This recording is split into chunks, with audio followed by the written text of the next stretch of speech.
I'm Sharon Spurlock, the Senior Director here, and I'm very excited today that we have a guest from Bridging Apps. Yes, I am Amy Fuchs. I'm going to start right away by sharing my screen here and start talking you through a few things. And I'm going to show you, let's see, which app do we want to do? I'm going to show you kind of what we call the anatomy of an app review, to try to help you understand why this might be helpful to you, or why you might want to trust it. So what we do, the really interesting thing is that we don't just gather the apps, we also review them through that lens of a disability. A lot of our team are caregivers of different disabilities, or we also have people who have disabilities themselves and review apps also. So everything we do is through that lens of a disability. How can it help this community? How can it help someone with this particular need? A lot of us are caregivers of older family members now. So we do a lot of reviews of how can it help this senior adult who maybe is losing their vision? Does something work with voiceover? How can it help someone who's starting to have memory loss? And those kind of things. So we review through that lens. So when you go to any app review, if it has been reviewed, it will have these stars filled in. This is our Bridging Apps rating. CanPlan is a great app. That's why it has 5 stars. And then the first tab is going to be the review, the actual Bridging Apps review. So as I said, this is always written by someone who has reviewed it, who has, the person who reviewed it has had experience with people with disabilities. They use it with someone with a disability. They've worked with them, they're caregivers, they are one of them, all of those things. So somebody just can't call us and say, hey, I want to write a review for you. And, we really, really are careful about who can write our reviews. So the first tab is going to be the review. We like to format the reviews in a pretty predictable way so that most of them sound the same, where to look for the important information to you. So we always give at first what the app is meant to do, what the developer intended for it, and who it's meant to be for, like the age groups, the disabilities. Then we talk about what we did with the app, who we used it with. This one you can see we trialed it with children ages 10 to 12, different diagnoses, ADHD, and they were learning to sort and wash a load of clothes. And then we talk about what we actually did. We customized different tasks with them. We made a to-do list, all of those things, so that before you ever download this, you can hear how a real person used it. Just as a side note, if a lot of people aren't aware, if I am an app developer, I can actually pay people to give me great reviews on the App Store and things like that. And I don't ever really have any proof that they've used them before. So that is one thing that we really want, is for people to know that we actually use these apps. No one can pay us to do a great app review. And that's really how we set ourselves apart from the reviews you might read in the App Store. We talk about the cost of the app. This one is really interesting because it does have in-app purchases. We usually put that in the narrative and then also over here under the price. But actually this one right here, I checked it yesterday. It may have changed today, but I did check yesterday. This one, you can do 3 tasks for the free when you first download it for free. And then normally it is $14.99 to purchase unlimited task, which just means that you can store up as many tasks as you want to. If you're going to use it for scheduling purposes or to-do lists, like we talked about in our review, it's a good idea to have those unlimited tasks. And one-time purchase of $15 is pretty cost effective, for this kind of app.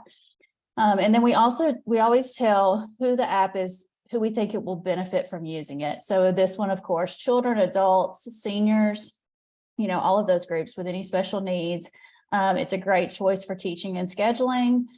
We work with veterans who have had traumatic brain injuries and things like that. And this is a great app for them also. Learning disabilities, memory loss, and I'll show you why, give you a little idea. So that's the review tab. The description tab is what the developer says about it. So this is exactly the same thing you're going to find on the App Store. We just want you to have them here so that you can compare these two things, what we say about it and what the developer says. Sometimes the things we say are very different from what they do. Sometimes we are confirming what they said about it. And yeah, we agree. This, this does work really well for that population. A lot of times we come up with uses for it that maybe the developer hasn't even thought of yet.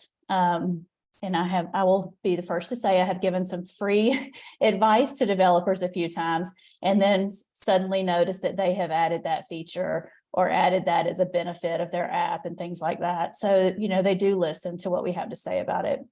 And then the features, this is a new function that we have of our app database, where we can go in and just check really quickly these little things that we know are important that people want to know about. A short setup time. As a caregiver, you don't have 2 or 3 hours to set up this brand new app. You want it to be quick and easy to use. So all these kind of things, and also who the the ideal users might be. And then the media, these are the same things you're going to see in the App Store. If you haven't figured out, this is a task analysis app, basically.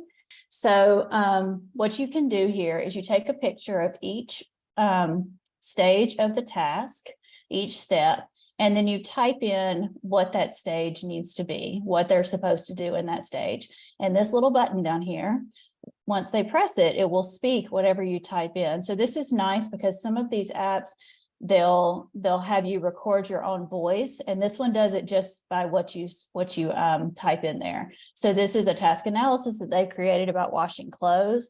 This is actually one of the tasks that comes stored in the app when you download it. I love using this one as an example because I have teenagers, and if I were trying to teach them how to wash clothes, which I did, but I used pictures of my own washing machine because we don't have a front loader.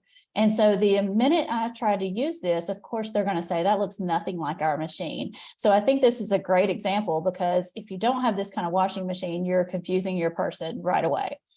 So they do have some stored tasks in there that you can use to kind of give yourself some ideas of how to get started.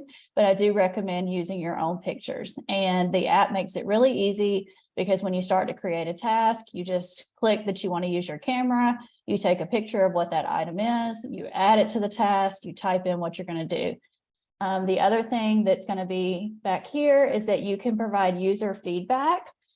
To be able to do this, you have to be a logged in user. So you can see here that I'm logged in. I'll show you what it looks like when you are not logged in. So when you first go to our site, there's this button that says sign in. So you can create an account really easily. We don't take any information from you.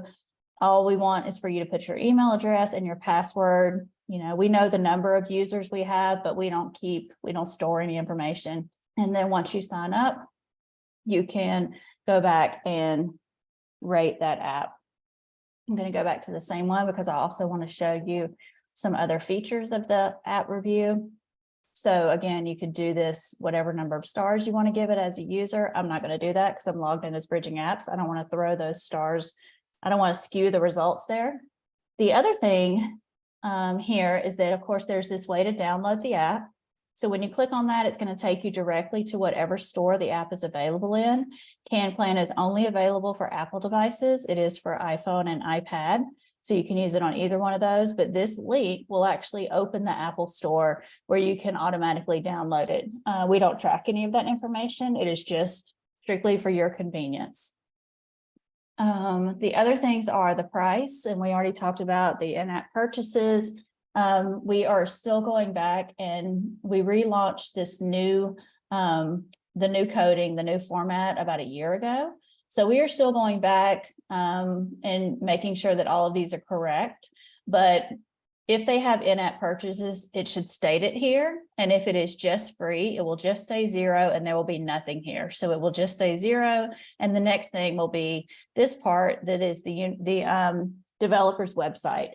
So we like for people to be able to go and look up things about that developer, which is another thing that's kind of different.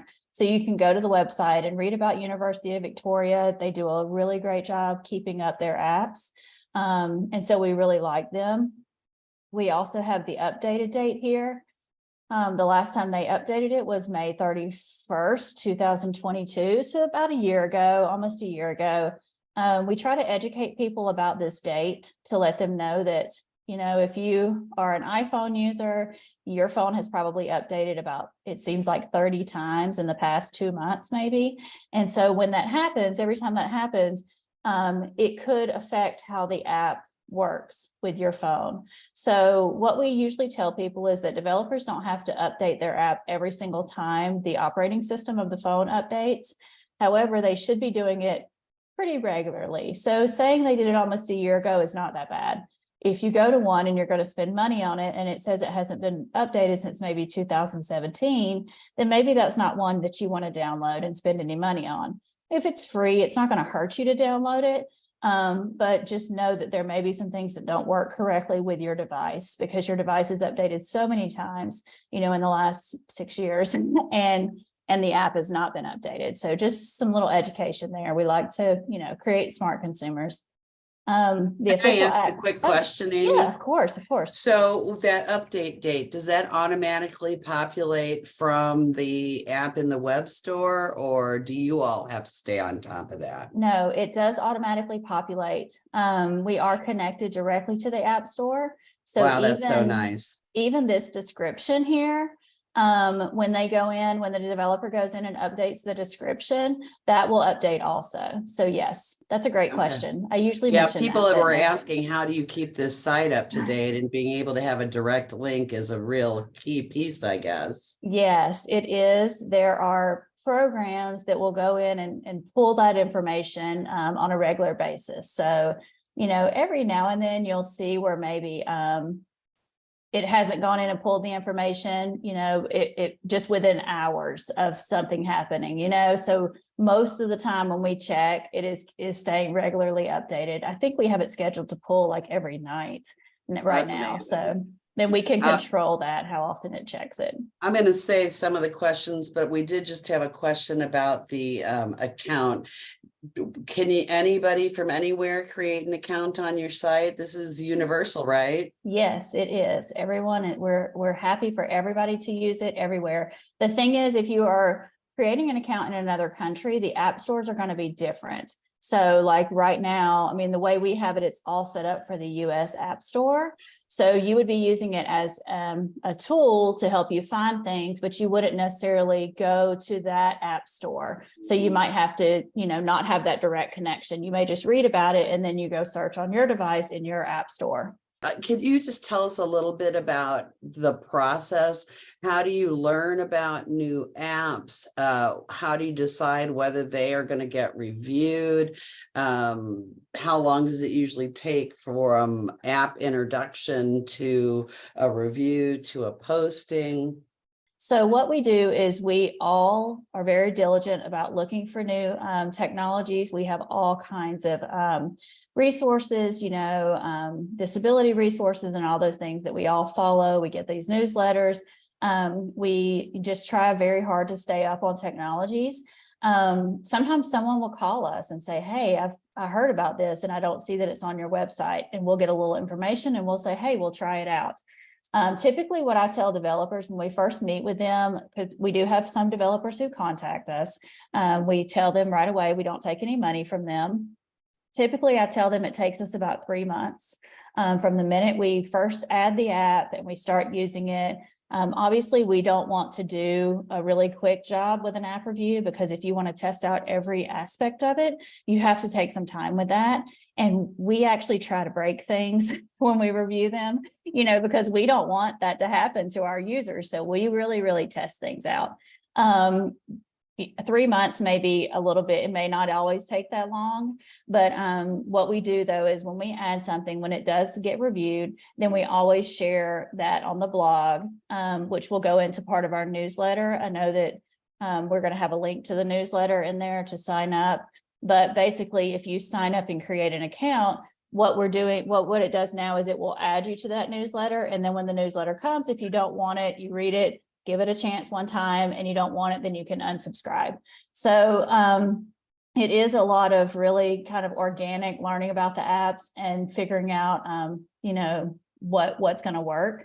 And then finding the best people to review it. So we have someone who is blind, and he reviews and checks all the voiceover features and things like that for different apps. He will review those navigation apps that help you get through an airport, you know, when you're blind and those kind of things. So it is a long process. You know, for those of you out there, I hope you spend some time just traveling around on the website. I think it's a really pleasant website to be on. The pictures and the graphics are really nice. It's really easy to navigate. So get to know more about different apps that are out there. You know, try a few things out that are free, and then maybe you'll determine where there's something that's worth paying some money for, so that you can really get the bang for that buck. So whatever you decide to do, I hope that you will find technology is a resource, not something to be afraid of. So thank you again, Amy. I appreciate your time today.